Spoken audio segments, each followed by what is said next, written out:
بسم اللہ الرحمن الرحیم۔ یہ بات تو سب کو معلوم ہے، سب کے ہاں معروف ہے، مشہور ہے کہ نبی محترم صلی اللہ علیہ وسلم کو اپنے دو نواسوں سے بڑی محبت تھی، بڑا پیار تھا۔ یہ دونوں آپ کے بڑے چہیتے تھے۔ کون؟ جناب حسن ابن علی اور جناب حسین ابن علی رضی اللہ تعالی عنہما۔ اللہ کے رسول علیہ الصلاۃ والسلام نے ان دو شہزادوں کو جنت کے نوجوانوں کا سردار قرار دیا۔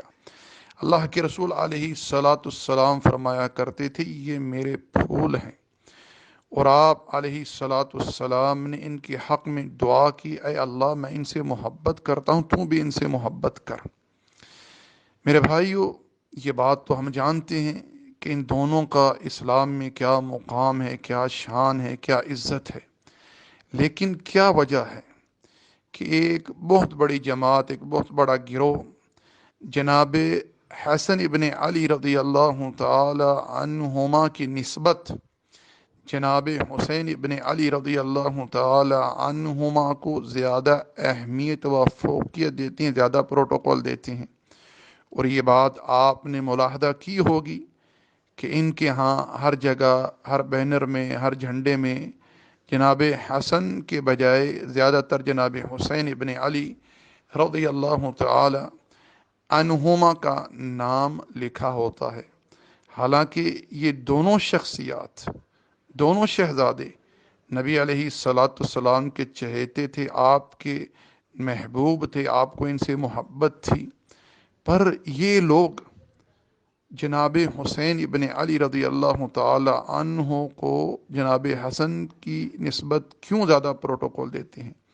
حالانکہ صحیح بات یہ ہے کہ جناب حسن رضی اللہ تعالی عنہ تقریباً 6 ماہ تک منصب خلافت پر بھی فائز رہے، اس کے باوجود بھی یہ لوگ جناب حسین ابن علی رضی اللہ تعالی عنہ کو زیادہ پروٹوکول دیتے ہیں۔ میرے بھائی، میرے دوست، حقائق کو جان کر جئیں۔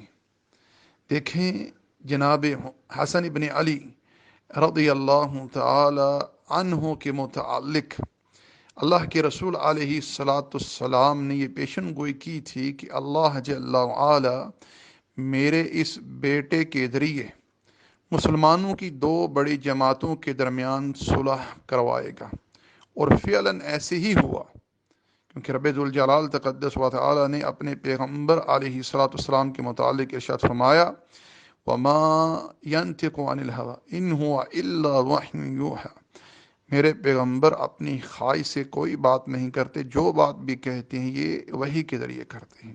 نبی علیہ الصلاۃ والسلام نے ماضی کے کچھ احوال یا مستقبل کے کچھ احوال یا حال میں اپنی زندگی میں کچھ پوشیدہ باتوں کے متعلق امت کو خبر دی، تو یہ سب کچھ رب ذوالجلال تقدس و تعالی نے آپ کو وحی کے ذریعے بتلایا۔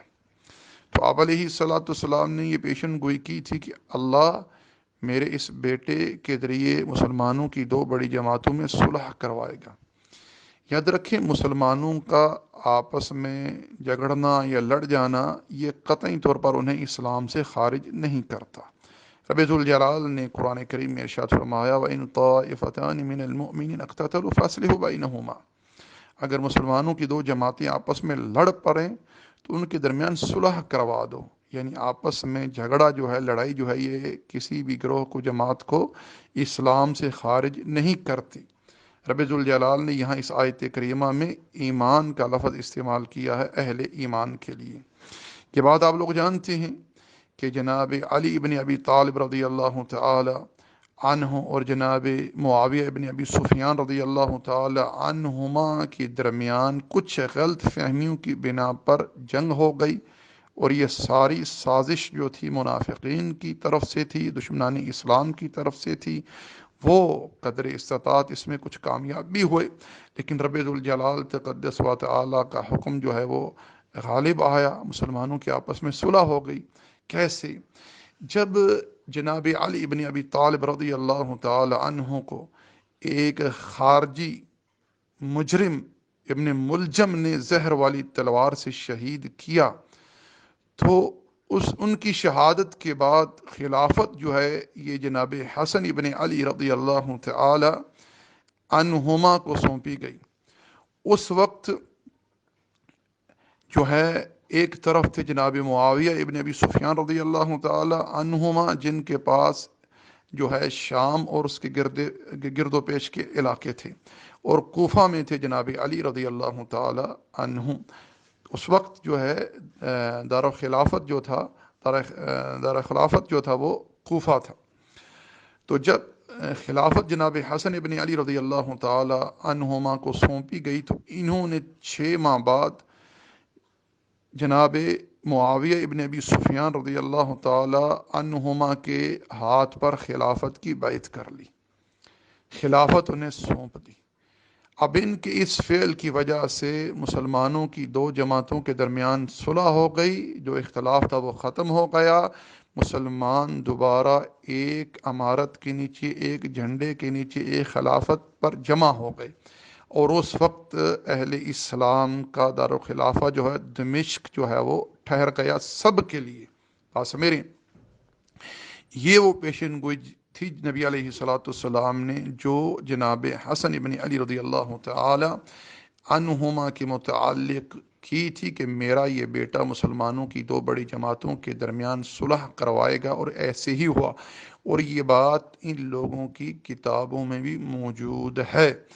تو میرے بھائی میرے دوستو، یہی وجہ ہے کہ اس شخصیت کو، ہستی کو اتنا پروٹوکول نہیں دیا جاتا بنسبت ان کے جناب حسین رضی اللہ تعالی عنہ کے نام کو ہر جگہ پروٹوکول دیا جاتا ہے، حالانکہ یہ دونوں ہی نبی علیہ السلام کے بڑے چہیتے تھے، بڑے پیارے تھے، اور یہ دونوں ہی جنت کے نوجوانوں کے سردار ہیں۔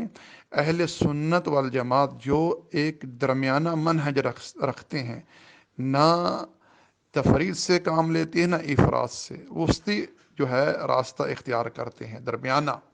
تو ہم ان دونوں سے محبت کرتے ہیں، دونوں کا احترام کرتے ہیں، دونوں کے لیے خیر کے کلمات کہتے ہیں، اور دونوں کو اپنی سر آنکھوں پر رکھتے ہیں۔ بات سمجھ۔ تو یہ چیز ہمارے علم میں ہونی چاہیے میرے بھائیو میرے دوستو، کہ جناب حسن ابن علی رضی اللہ تعالی عنہما کا جناب معاویہ ابن ابی سفیان رضی اللہ تعالی عنہ کے ہاتھ پر خلافت کی بیعت کرنا دراصل ان دشمنان اسلام کی کمر توڑنے کے مترادف تھا۔ اس وجہ سے ان کو اندر ہی اندر جناب حسن ابن علی رضی اللہ تعالی عنہ سے بغض ہے معاذ اللہ، اور جو کہ نہیں ہونا چاہیے۔ اسی وجہ سے انہی میں سے کچھ عالموں نے جناب حسن ابن علی رضی اللہ تعالی عنہما کو زہر دے کر شہید کر دیا تھا۔ اللہ المستعان، وما علینا الا البلاغ، وصلی اللہ علی نبینا محمد وعلی آلہ وصحبہ اجمعین۔